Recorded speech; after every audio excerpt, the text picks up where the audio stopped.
जय श्री श्याम भक्तों, कैसे हैं आप सब भक्तों। आज है एकादशी मैया का व्रत।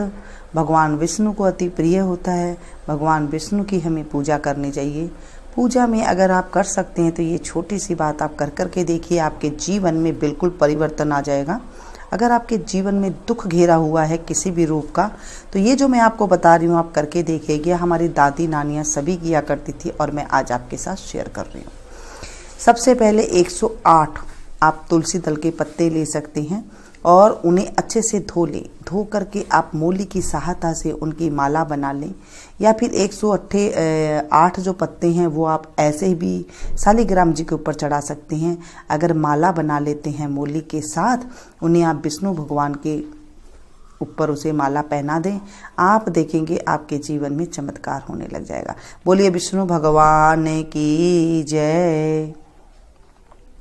धर्मराज युधिष्ठिर बोले कि हे भगवान, भादो की शुक्ल पक्ष की एकादशी का नाम तथा विधि क्या है? उस एकादशी के व्रत को करने से कौन सा फल मिलता है तथा उसका उपदेश कौन सा है, सो सब कहिए। श्री कृष्ण भगवान बोले कि हे राजश्रेष्ठ, अब मैं अनेक पाप नष्ट करने वाली तथा अंत में स्वर्ग देने वाली भादो के शुक्ल पक्ष की वामन नाम की एकादशी की कथा कहता हूँ। इस एकादशी को जयंती एकादशी भी कहते हैं। इस एकादशी का कथा को सुनने मात्र से ही समस्त पापों का नाश हो जाता है। इस एकादशी के व्रत का फल वाजपेय यज्ञ के फल से भी अधिक है। इस जयंती एकादशी की कथा से नीच पापियों का उद्धार हो जाता है। यदि कोई धर्मपरायण मनुष्य एकादशी के दिन मेरी पूजा करता है तो मैं उसे संसार की पूजा का फल देता हूं। जो मनुष्य मेरी पूजा करता है उसे मेरे लोक की प्राप्ति होती है, इसमें किंचित मात्र भी संदेह नहीं है। जो मनुष्य इस एकादशी के दिन श्री वामन भगवान की पूजा करता है वह तीनों देवता अर्थात ब्रह्मा विष्णु महेश की पूजा करता है। जो मनुष्य इस एकादशी का व्रत करते हैं उन्हें इस संसार में कुछ भी करना शेष नहीं रहता। एकादशी के दिन श्री विष्णु भगवान करवट बदलते हैं, इसलिए इसे परिवर्तनी एकादशी भी कहते हैं। इस पर श्री युधिष्ठिर बोले, हे भगवान, आपके वचनों को सुनकर मुझे महान संदेह हो रहा है कि आप किस प्रकार सोते तथा करवट बदलते हैं। आपने बलि को क्यों बांधा और वामन रूप धारण करके क्या लीलाएं की? चातुर्मास व्रत की विधि क्या है तथा आपके शयन करने पर मनुष्य का क्या कर्तव्य है, सो सब विस्तार पूर्वक कहिए। श्री कृष्ण भगवान बोले कि हे राजन, अब आप पापों को नष्ट करने वाली कथा का श्रवण करो। त्रेता युग में एक बलि नाम का दानव था। वह अत्यंत भक्त, दानी, सत्यवादी तथा ब्राह्मणों की सेवा करता था। वह अपनी भक्ति के प्रभाव से स्वर्ग में इंद्र के स्थान पर राज्य करने लगा। इंद्र तथा अन्य देवता इस बात को सहन न कर सके और भगवान के पास प्रार्थना करने लगे। अंत में भगवान ने वामन रूप धारण किया। मैंने अत्यंत तेजस्वी ब्राह्मण बालक के रूप में राजा बलि को जीता। इस पर युधिष्ठिर बोले कि हे जनार्दन, आपने वामन रूप धारण करके बलि को किस प्रकार जीता, सो सब सविस्तार कहिए, समझाइए। श्री कृष्ण भगवान बोले, हे राजन, मैंने वामन रूप धारण करके राजा बलि से याचना की है कि हे राजन, तुम 3 पैर भूमि दे दो, इससे तुम्हारे लिए 3 लोक दान का फल प्राप्त होगा। राजा बलि ने इस छोटी सी याचना को स्वीकार कर लिया और भूमि देने को तैयार हो गए। तब मैंने अपने आकार को बढ़ाया और भूलोक में पैर, भुवलोक में जंघा, स्वर्गलोक में कमर, महीलोक में पेट, जनलोक में हृदय, तपलोक में कंठ और सत्यलोक में मुख रखकर अपने सिर को ऊंचा उठा लिया। उस समय सूर्य, चंद्र, नक्षत्र, इंद्र तथा अन्य देवता आदि शास्त्रानुसार मेरी स्तुति करने लगे। उस समय राजा बलि को पकड़ा और पूछा कि हे राजन, अब मैं तीसरा पैर कहाँ रखूं? इतना सुनकर राजा बलि ने अपना सिर नीचे कर दिया और उस पर मैंने अपना तीसरा पैर रख दिया और वह भगत दानव पाताल को चला गया। जब मैंने उसे अत्यंत विनीत पाया तो मैंने उससे कहा कि हे बलि, मैं सदैव तुम्हारे पास ही रहूंगा।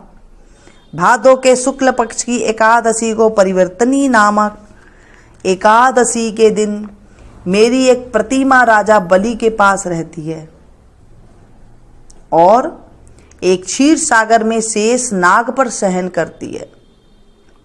इस एकादशी को विष्णु भगवान सोते हुए करवट बदलते हैं। इस दिन त्रिलोकी के नाथ श्री विष्णु भगवान की पूजा की जाती है। इसमें चावल और दही सहित रूपा का दान दिया जाता है। इस दिन रात्रि को जागरण करना चाहिए। इस प्रकार व्रत करने से मनुष्य समस्त पापों से मुक्त होकर स्वर्ग लोक को जाता है। जो इन पापों को नष्ट करने वाली कथा को सुनते हैं उन्हें अश्वमेघ यज्ञ का फल मिलता है। बोलिए विष्णु भगवान की जय, एकादशी मैया की जय। इसके बाद भगवान की आरती अवश्य करनी चाहिए और भगवान विष्णु को श्री कमल नेत्र अति पसंद है, तो उन्हें कमल नेत्र का पाठ अवश्य आज करना चाहिए एकादशी के दिन।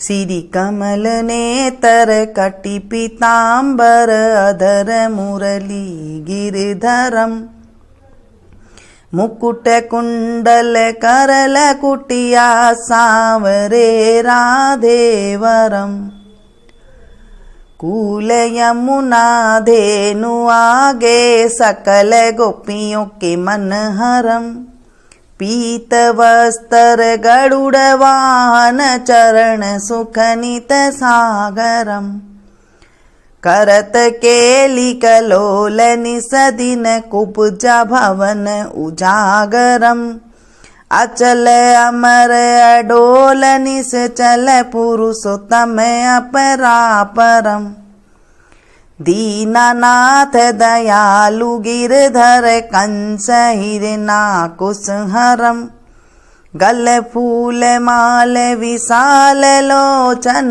अधिक सुंदर केशवम, वंशीधर वसुदेव छल्यो बलि छल्यो हरि वामनम, जल डूबते गज राख लीनो लंका छेदो रावणम,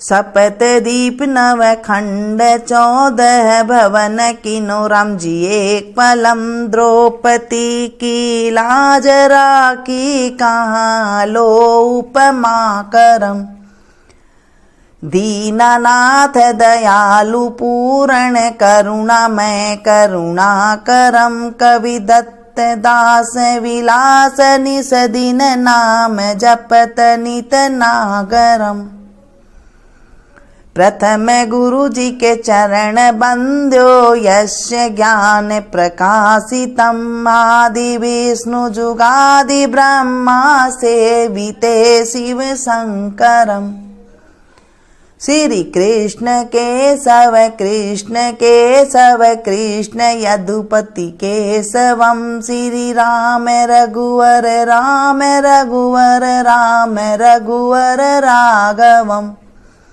श्री राम कृष्ण गोविंद माधव वासुदेव, श्री वामनम अच्छ कच्छ वराह नरसिंह पाहि रघुपति पावनम, मथुरा में केशव राय विराजे, गोकुल बाल मुकुंद जी, श्री वृंदावन में मदन मोहन गोपीनाथ गोविंद जी।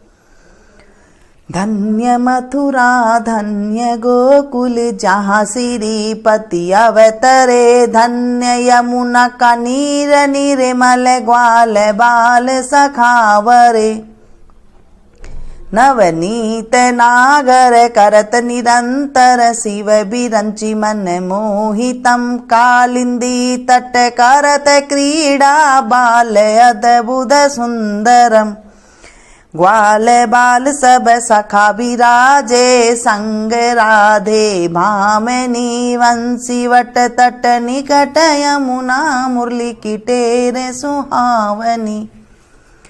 बजराग रघुवंश उत्तम, परम राजकुमार जी, सीता के पति भक्तन के गति, जगत प्राण आधार जी। जनक राजा परण राखो, धनुष बाण चढ़ावई, सत्य सीता नाम जाके, श्री रामचंद्र प्रणामई। धन्य मथुरा खेल गोकुल, नंद के हरि नंदनम। बाल लीला पतित पावन, देवकी वसुदेव कम, श्री कृष्ण कलिमल हरण, जाके जो भजे हरि चरण को। भक्ति अपनी देव रे माधव, भव सागर के तरण को। जगन्नाथ जगदीश स्वामी, श्री बद्रीनाथ विश्वम्भरम। द्वारिका के नाथ श्रीपति केशवम, प्रणमाम्यहम्। श्री कृष्ण अष्टपद पढ़त, निस दिन विष्णु लोक सगच्छितम्। श्री गुरु रामानंद अवतार, स्वामी कविदत्त दास समापतम्। श्री गुरु रामानंद अवतार, स्वामी कविदत्त दास समापतम्। बोले शंकर भगवान की जय, विष्णु भगवान की जय, एकादशी मैया की जय।